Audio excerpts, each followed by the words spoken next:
Hi guys, Lee Gettess here with the Market Sense for the week of April 26, 2016. I look at charts from Trade Navigator software all day long, and that's what I'm going to show to you.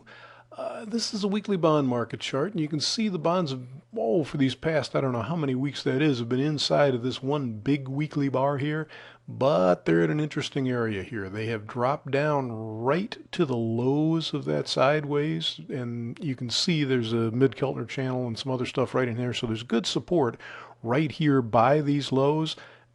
Doesn't mean it'll hold. What it means is if they hold, they'll probably go back up and test the highs here.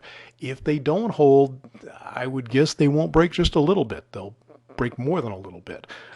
What we were looking at so far this week was 163.22 area, which they haven't been anywhere near, and 160.23, which is, they're kind of approaching that. They haven't quite got to it, but they're approaching it, and that's just slightly below these old lows here. What we have is a Fed meeting, which will adjourn Wednesday, and there's a tremendous amount of focus on that.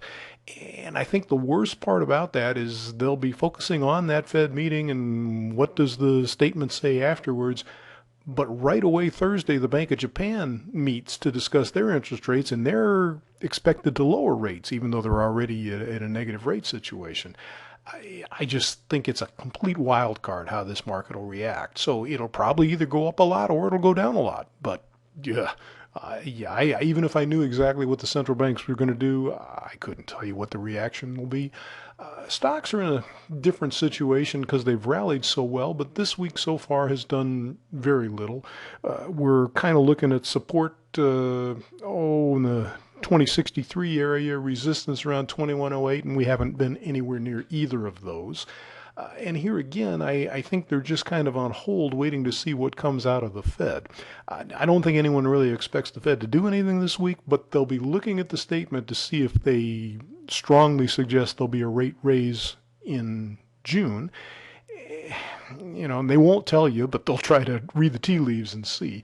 I don't know. If the Bank of Japan lowers rates, can the Fed really raise rates? I guess they could, but it seems awful tough to me. Anyway, if they don't like what they see out of either of the central banks, they could be down to the 2038 area. Otherwise, the trend is up, so 2108 or higher is certainly possible. But you got to know how they're going to react to the Fed before you know what to do, and I certainly don't.